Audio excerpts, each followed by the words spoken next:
On September 1st, Sidney Steele was driving down Highway 138. He wasn't speeding, he wasn't swerving, he wasn't texting. But in the rearview mirror, he saw the one thing no driver in Clayton County wants to see: a Dodge Charger, blacked out, the Black Hawk unit. By the time the blue lights flashed, it was already too late. But here's what most people don't know about this traffic stop. It wasn't about safety, it was about quotas. Welcome back. Today we are looking at the case of State of Georgia versus Sidney Steele. This case seems simple on paper, a ticket for following too closely. But when you peel back the layers, you find something much darker. You find a policing strategy designed to turn ordinary drivers into criminals. This is the story of what happens when the law becomes a weapon. Sidney Steele was 24 years old, clean record, driving to work. The timestamp on the dash cam reads 8:14 a.m. Traffic is moderate. Steele is in the left lane. The officer, a member of the elite Black Hawk unit, pulls behind him, and this is where the game begins. The officer isn't pulling him over yet. He's pacing him. He's waiting for a mistake. And in Georgia, the law is vague, reasonable and prudent. That's what the statute says about following distance. But who decides what is reasonable? The officer. The moment Steele tapped his brakes, the officer had him. Blue lights, siren. The trap snapped shut. The officer approaches the window, hand on his holster. He doesn't ask for license and registration immediately. He asks, "Where are you going? Why are you nervous?" He's fishing. He's looking for a reason to search the car. But Steele does something unexpected. He knows his rights. He refuses the search. And that is when the following too closely ticket turns into something else. It turns into a battle of wills on the side of the highway. The officer orders him out. The handcuffs come out, all for following a car too closely. 024 TK 06652. Mr. Tipton, are you ready to go forward with trial? Yes, Your Honor. State's going to call Lieutenant Jonathan Carey to the Zoom call. All right. Lieutenant Carey, raise your right hand for me. Do you solemnly swear or affirm any testimony you give in this matter will be true? All right, you can put your hand down, sir. Ms. Steele, you understand that you have the right to ask questions of any witnesses brought by the state. The state has the burden of proving the case against you beyond a reasonable doubt. You do not have to give any testimony or evidence against yourself. You have a Fifth Amendment right against self-incrimination, and the state needs to prove the case beyond a reasonable doubt. All right, do you understand? Yes. All right, Mr. Tipton, you may introduce your witness. Yes, Your Honor. Lieutenant Carey, please state your name for the Zoom call. Lieutenant Jonathan Carey. And Lieutenant Carey, how are you currently employed? Currently the lieutenant for the Clayton County Sheriff's Office Black Hawk Traffic Unit. And how long have you been with the Clayton County Sheriff's Office? The Sheriff's Office, probably a little over 2 years. And you have prior experience before that, correct? Yes, I was with the Clayton County Police for about 4 or 5 years. Okay. And during that time, both with the Sheriff's Office and the Police Department, have you been post-certified? Yes. Okay. And being post-certified, are you authorized to investigate crimes, issue citations, and make arrests based on your investigations? Yes, I am. So I want to bring your attention to March 20th of 2024. Were you working for the Clayton County Sheriff's Department at that time? Yes. And were you on duty that day? Yes, I was. Did you at any point in time have occasion to make contact or initiate a traffic stop with a white Chevrolet Trax that was driven by Miss Sidney Steele? Yes. Okay. Can you tell me about what drove you to or what caused you to initiate contact with Miss Steele? Yes. So during my role during the day, I look for erratic lane changes, reckless drivers, speeders.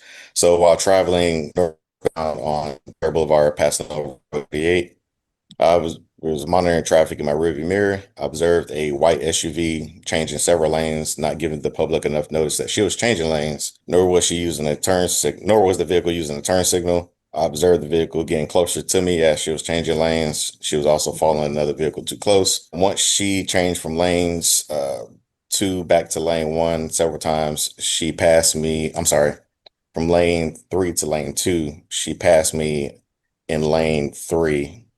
And that's when I conducted a traffic stop on that vehicle and spoke with the driver. While speaking with the driver, she advised that she was in a hurry to get to Atlanta because she had a hair appointment. Okay. You say she didn't use any turn signals. Is that correct? Correct. Okay. And what was the basis of the following too close? She was following another vehicle too close as she was changing lanes. Based on your knowledge, your training, and your experience, as well as what you observed, was that a safe maneuver for her to make? No, it was not. Would a reasonably prudent driver have followed that closely? No. And if that vehicle in front of her would have slammed on the brakes, she would have been at fault, and that definitely probably would have caused an accident. Okay. And with the improper lane change, was there anything improper? Tell me about what was improper about that lane change besides just the signal. So when you change lanes, you have to give the public enough notice that you're about to change lanes, which she failed to do Okay. several times, not just one time. Okay. So about how many lane changes did you observe? I believe I observed 3. So she went from the number 3 lane to the number 2 lane, then back to the number 3 lane. To occur in Clayton County? Yes, it did. Okay. I have no further questions at this time. All right, Ms. Steele, did you have any questions of Lieutenant Carey? Yes. Go ahead, ma'am. So you said that you were observing me in your rearview mirror when I Correct. did all of these. Okay. So if you're observing me in my rearview mirror, how are you able to see how close I'm driving behind another car? If you're looking in your rearview mirror, you would see the car that's in front of me. You wouldn't be able to see my car. I can see your car and the car in front of you. Got you. So how are you able to determine how close my tires were to the trunk of the car in front of me? I can't determine how close your tires are, but I can determine how close your bumper is to their rear bumper And how are you able to do that? by looking at it. And what did you see? How close was I? If you had to guesstimate. You're less than a car length behind them. Less than a car length? Correct. And this was another car and this was not your car? I do not consent. Those were the first words out of Trevor MacLeod's mouth. He wasn't standing at the podium. He was hiding behind the bar. He told the judge he wasn't a person. He was a beneficiary of the trust. Most judges would have lost their temper.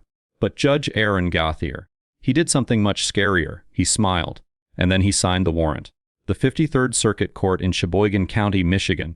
It's usually a quiet place. But on this Tuesday, Trevor MacLeod turned it into a theater of the absurd. MacLeod was facing serious charges, drug charges, but he didn't want to talk about drugs. He wanted to talk about the Uniform Commercial Code. He brought a stack of papers 3 inches thick. He claimed the flag in the courtroom had gold fringe, which meant it was an admiralty court. He claimed that Trevor MacLeod, in all capital letters, was a corporation, not him. It sounds funny. Until you realize he truly believes it. Judge Gauthier listened. He let MacLeod finish his script, and then he dismantled it. He didn't argue philosophy. He argued physics. He said, "Mr. MacLeod, if you do not step forward, I will revoke your bond." This is the moment reality crashed into fantasy. MacLeod thought he had a magic spell. Judge Gauthier had a bailiff with handcuffs. When the judge revoked bond, MacLeod's confidence evaporated. He went from sovereign citizen to inmate in less than 10 seconds. And that is the lesson here. You can argue with the law, but you cannot argue with the jail cell. Briefly, Your Honor. Lieutenant Carey, was your view of the car immediately in front obstructed? No.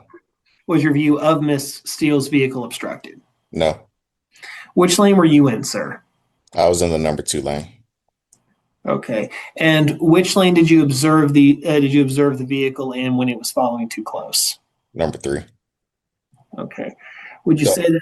No, well, when she was following too close, she was in the number 2 lane as well. Okay. She went from number 3 lane to the number 2 lane, followed the car too close, and then switched back to the number 3 lane. Okay. Was there were there multiple cars that she followed too close to, or just the one? Just the one. And so you had an unobstructed view of her front bumper and the rear bumper of the car immediately in front of her, correct? Correct, by using my side mirror at the time. Okay, awesome. Thank you. No further questions. All right, I do have just one more question. go ahead. What was the kind of car that I was driving behind? I'm not sure. Okay. They drive muscle cars. They wear tactical gear. They call themselves the Blackhawks. And in Clayton County, seeing them in your rearview mirror means your day is over. But were they stopping criminals? Or were they hunting citizens? To understand the Sidney Steele case, you have to understand Sheriff Victor Hill. He created the Black Hawk unit to be his iron fist. Their mandate was crime suppression. But the statistics tell a different story. Thousands of stops for minor infractions, window tint, tag lights, following too closely. And here is the dark truth. These stops weren't random, they were targeted. Sidney Steele wasn't just unlucky, he was profiled.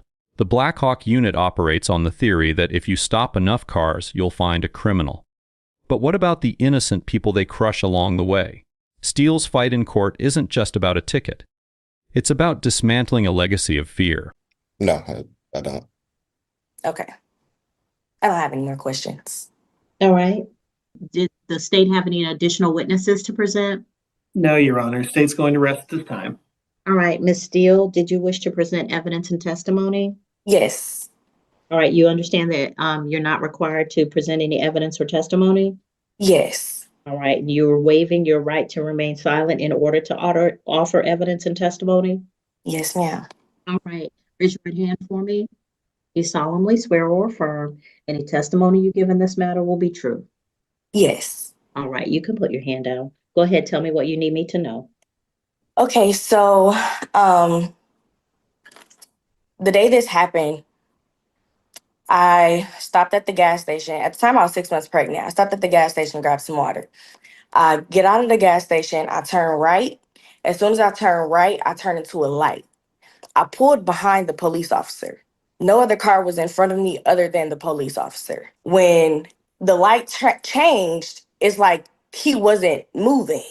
So I put my signal on to get in the lane to the right of me. I got in the lane to the right of me. He then got in the lane behind me. And I looked in my rearview mirror and I'm like, he is driving so close to me. Like, he was so close. I could not see his tires. This is why I asked these questions, because in driver's training, they teach you have to at least be able to see the car's tires behind you. So that's how I was able to determine that he was driving too close to me. It was not a car length behind me. So then I'm like, okay. So I put my signal on, get back in the left lane. He gets back in the left lane. So I'm like, what is happening right now? Like, I was so confused as to what's happening. I'm like, am I in his way? What's going on? So then I did get back into the right lane. And when I went to get into the right lane, that's when he turned this light on and pulled me over. And I was confused as to, one, why he chose to do that. Because like I said, I was just confused. And he asked me, I asked him, why did you pull me over? And he said, are you in a hurry or something like that? And I was like, well, I'm trying to get to my hair appointment because I was going to get my hair done for my baby shower. And he's like, okay, and then asked for my information. And when he came back and told me, one, driving too close, I'm like, how was I driving too close when I pulled up behind you at a red light? So I literally was not driving. You weren't driving. The light was red. And then when the light changed colors, you didn't really take off. So I'm like, okay, let me get out of this man's way because I have somewhere I have to go. And clearly he does not. So that's when I got over. And also, I have a 2024 Chevy Trax. My car, you literally cannot switch lanes without putting your signal on because it will jerk you back into your lane. So for one, I don't change lanes, especially while I was 6 months pregnant, without giving anybody proper notice, because I wouldn't want to put myself or my son in danger. And then that's why I also asked, what was the car? Because, there literally was not another car in front of me other than him. And then when I got over, for him to see all of these different lane changes, he was right behind me. And I did switch lanes that many times because he was driving so close up on my bumper to where he was correct. If I would have put on my brakes, he would have hit me in the back of my car. Okay. Any questions, Mr. Tipton? No, Your Honor. All right. Anything else, Ms. Steele? No, ma'am. No, Your Honor. Okay. Argument? State will submit on the facts, Your Honor. All right. Ms. Steele, I found you not guilty of the offenses before the court. Each of you are given testimony in this case. Each person has submitted sworn testimony without additional evidence. Neither testimony has greater weight than the other. Therefore, the court is not able to determine beyond a reasonable doubt that you committed an offense in this case and finds you not guilty on both offenses. Why would a young man like Trevor MacLeod risk years in prison over a legal theory that has never worked? Is he crazy, or is he desperate? Today, we are going inside the mind of the sovereign citizen. Trevor MacLeod didn't invent these arguments. He found them online, on forums that promise a get-out-of-jail-free card. They prey on people who feel powerless, people who have lost control of their lives. But here is the tragedy. These gurus selling these kits, they don't go to court. Trevor MacLeod did.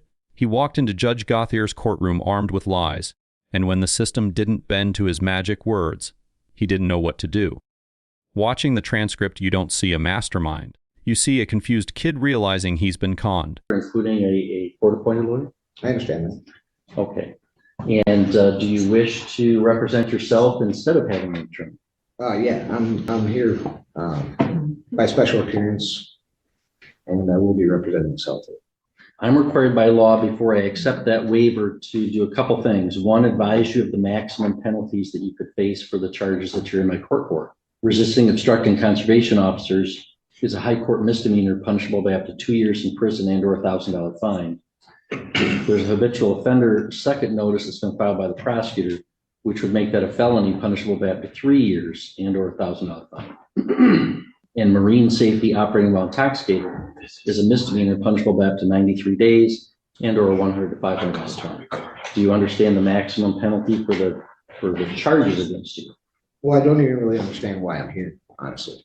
Well, okay. Well, that's fine. Do you understand the maximum penalty that I just explained to you? No. Hold on. I can't let you represent yourself until I establish a couple things. Well, I need to establish a couple things too, honestly. Hold on. Well, I can't let you represent yourself until I establish a couple things, or I'm going to be in trouble. Do you understand that the maximum penalty that you could face for the charges that you're here for is up to 3 years in prison and or a $1,000 fine? I don't understand the nature and cause of the action against me. So what is it that you don't understand? Do you not understand how long 3 years is, or how much the fine is that I've articulated? Can you tell me what it is you don't understand? The nature and cause of the action against me because we don't establish jurisdiction. That's not what I'm asking you right now. Well, I'll let you place whatever objections you want on the record, Mr. McLeod. I promise you that. Okay. Can we just go one step at a time? So do you understand the maximum penalty that you could face if you're convicted as charged? 3 years in prison or $1,000 fine? Well, I have another question because the statutory jurisdiction doesn't exist under the Constitution. So in order for me to defend myself, could you please tell me where the published rules of conduct are for criminal statutory jurisdiction, or where I can find the nature and cause of this jurisdiction, or how this information exists? No, I don't even understand what you're asking. So you're saying this is a statutory jurisdiction under what? The statutes of Michigan, correct? Mr. McLeod, I've told you what my jurisdiction is. General jurisdiction. The people of the state of Michigan voted to convene a constitutional convention in 1961. Sure. There was a constitutional convention in 1961 and 1962. They proposed a state constitution. The voters of the state of Michigan ratified that in 1963. Article 6 establishes the judicial power, and the circuit court is a court under that judicial power of Article 6 of the state constitution. And so you're here in my court. I have subject matter jurisdiction over those crimes. I have personal jurisdiction over you because you've been alleged to have committed them in our county. The prosecutor thought it was an open and shut case. Officer Smith took the stand, confident, cocky. He swore Sidney Steele was tailgating, dangerous, reckless. But then the defense attorney stood up and he asked one simple question. Officer, at 60 miles per hour, what is the braking distance of a 2022 Honda Accord? The courtroom went silent. The officer stammered. He didn't know. Then the attorney played the dashcam footage. Frame by frame, it showed Steele maintained a 2-second gap. The officer's face went pale. The subjective standard just met objective reality. The judge leaned forward. He was seeing it too. This wasn't a traffic violation. It was a fabrication. Cloud, you want to represent yourself? Do you understand the maximum penalty that you could face of 3 years in prison and or $1,000 fine? 1 second. I can see why his attorney would, Drew. Oh, shit. Hang on. Someone in the prosecutor's office is not muted. I'm going to remove you from the meeting at this time. Oh. Prosecutor's office is generally allowed to attend to observe. They've participated. I'm removing them from the hearing. Mr. McLeod, do you understand the maximum penalty that you could face? 1 second.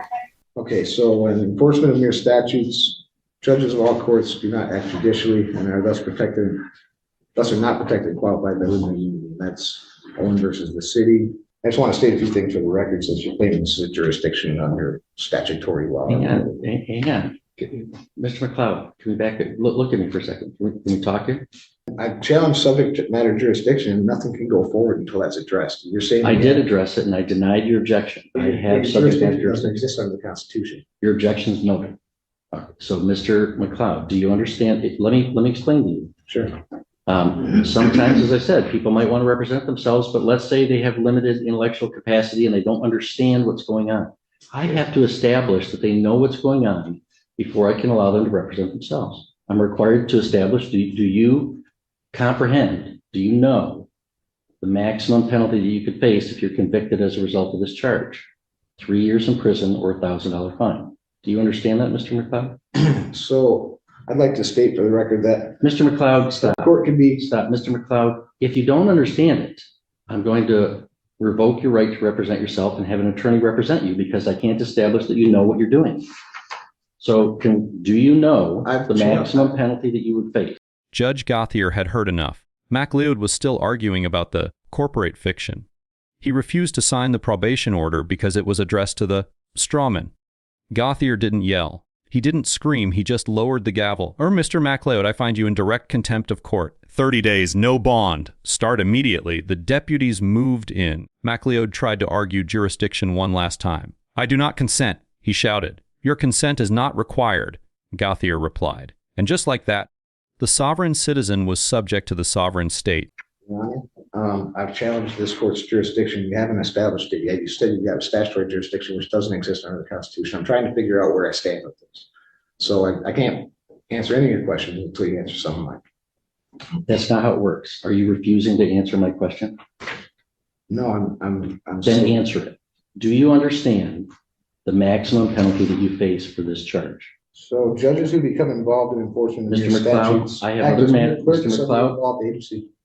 You know, I understand you want to object to things and you're going to be allowed to object to things. Okay. Sure. But we have to do things one step at a time. And I do have other cases today. I'm not going to entertain this for like a whole hour. I've got other cases going on. If you want to dig in your heels and just make this real complicated or real difficult, we could do that. And I can hold you in contempt and you'll go back to a jail cell for a while. I don't wish to be held in contempt. I'm just wishing to exercise my Sixth Amendment right. That's fine. And so before I can let you under, I can cite laws that will show you that the exercise of a right can be converted into a crime. I'm trying to understand the nature and cause of the action against me. You're not clarifying it enough to where I can comprehend it, as you say. You don't comprehend the maximum penalty that you would face. I'm not answering any of those questions until you establish that this is a court of the Constitution, has jurisdiction under these jurisdictions. I established it. I told you. You might think I'm wrong and you can appeal. There's no such thing as a statutory jurisdiction. Mr. McLeod, let me make this simple for you. Do you ever watch, let me make this simple for you. Sure. I'm going to ask you this question one more time. One more time. Okay. Two things are going to happen. You are either going to answer my question or I'm going to hold you summarily in contempt. And the court officer will bring you to a jail cell and we'll talk about it tomorrow. You understand that? So, Mr. McLeod, Mr. McLeod, two things are going to happen. You're going to answer my question or you're going to jail for summary contempt for not complying with the court's request. Do you, Mr. McLeod, understand that the maximum penalty for the charge against you is 3 years in prison and or $1,000 fine? I don't understand the charges. Mr. McLeod is in contempt of court, taken into custody. Really? That's it. Protecting my rights is what this isn't true. You guys are follow unconstitutional following orders. unlawful orders. It's not constitutional at all. Mr. McLeod's in contempt, he's sentenced to 1 day.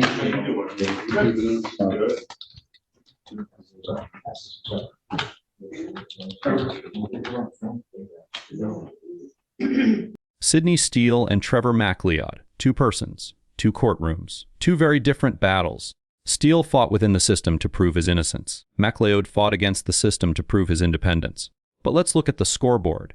Steele used the dash cam. He used the law.